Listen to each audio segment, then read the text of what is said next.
ખેડૂત જગતનો તાત કહેવામાં આવે છે। ખેડૂત જગતનો તાત। પૂર દરમિયાન ખેડૂતોને જે સહાય પેકેજ સરકાર દ્વારા ફાળવવામાં આવેલું હતું, જેમાં સુઈગમને 100% ફાળવવામાં આવેલું પેકેજ દ્વારા પણ ખેડૂતોને હજુ સુધી ધરમના ધક્કા ખાવા પડે છે। અને ધરમના ધક્કા ખાતો પણ તમને હું લાઈવ દ્રશ્યો અત્યારે બતાવીશ। તમે જોઈ શકો છો કે સુઈગામ કચેરીની અંદર ખેતીવાડી વિભાગની અંદર કોઈ પણ વ્યક્તિ જવાબદાર વ્યક્તિ નથી, ખુરશીઓ ખાલી છે। મેં આ બાબતે ભાઈ નરેશભાઈ વિસ્તરણ અધિકારી એમને ફોન કરેલો હતો, એમણે પણ મારો ફોન કાપી નાખે છે અને એમના દ્વારા વોટ્સએપ દ્વારા મને કે આ જિલ્લા મુખ્ય અધિકારી છે મયુરભાઈ કરીને, તો મયુરભાઈને ફોન મેં 2 વખત કરેલો પણ મયુરભાઈ પણ ફોન કાપી નાખે છે। પાછળથી આપણે કહેશું તો એ તો નવું બહાનું કાયમી છે જ કે અમે મિટિંગમાં હતા એટલે તમારો ફોન કાપી નાખ્યો। આ બહાનું તો કાયમી માટે એમના માટે યથાવત રહેવાનું, એક નહીં દરેક કર્મચારી માટે। જ્યારે તમે ફોન કરો, અત્યારે કેટલા વાગી રહ્યા છે? 2:15 વાગ્યા છે બપોરના। અહીં અનેક ખેડૂતો આવ્યા, કેટલાય ખેડૂતો મને મળ્યા, કેટલાય ખેડૂતોને હજુ સુધી પાક નિષ્ફળના રૂપિયા મળ્યા નથી। તો આખરે અહીં કોઈ એવો જવાબ આપવા કે ભાઈ શેના લીધે રૂપિયા અટકેલા છે, કેમ તમે ધક્કા ખાઓ છો, આવો કોઈ જવાબ આપવા માટે કોઈ જવાબદાર વ્યક્તિ સુઈગામ ખેતીવાડીમાં કોઈ જોવા મળતો નથી। અહીં મારી જેમ અલગ અલગ ખેડૂતો આવે છે, જુએ છે અને નીકળી જાય છે।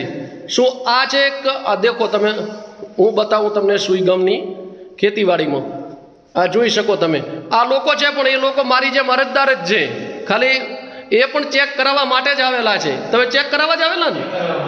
હા, ચેક કરાવવા। અમારી ભલી ભોળી સુઈગામની વસ્તી છે અને મહેરબાની કરી અને ખેતીવાડી વિભાગને કહું કે ખેડૂતો સાથે છેતરપિંડી ના કરો, ખેડૂતોને સમયસર જવાબ આપો।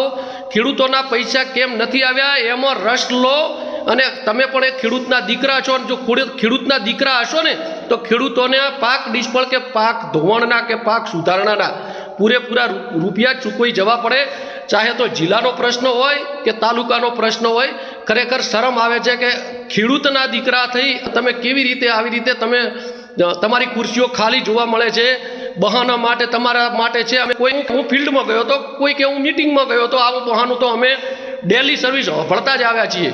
તો આ મારો વિડીયો જોઈ અને કદાચ કોઈ નેતા કે કોઈના જો રામ જાગે, અંદર બેઠેલા હોય ને કે ઘણી વખત કે અંદરનો મારો રામ જાગ્યું, અને રામ જાગે અને જો ખેડૂતોના જે બેંકનો પ્રોબ્લેમ હોય કે ખેતીવાડીમાંથી પ્રોબ્લેમ હોય તો એમના સમયસર રૂપિયા ચૂકવણો કરવામાં આવે। 100% આપણી સરકાર દ્વારા આપણી જે પેકેજ ફાળવવામાં આવ્યું છે અને સરકાર દ્વારા જે પેકેજ ફાળવવામાં આવ્યું છે, જેની અંદર સરકારને રૂપિયા આપવાના છે પણ અધિકારીઓને તકલીફ પડે છે, બોલો કર્મચારીઓને તકલીફ પડે છે, જવાબ આપવામાં પણ તકલીફ પડે છે। તો મારો આ વિડીયો જોઈ અને જે આપણી વિકાસની સરકાર છે, જે ખેડૂતોની સરકાર છે, જો ખરેખર ખેડૂતોની સરકાર હશે તો આ બાબતે જે પણ જવાબદાર વ્યક્તિ હોય, ચાહે તો બનાસકાંઠા વાવથરા જિલ્લામાંથી હોય કે અથવા બનાસકાંઠા જિલ્લામાંથી હોય કે અથવા સુઈગામ ખેતીવાડીમાંથી હોય, આ બાબતે તટસ્થ રૂપે કાર્યવાહી કરવામાં આવે તેવી મારી અને ખેડૂતોની પણ માંગ છે।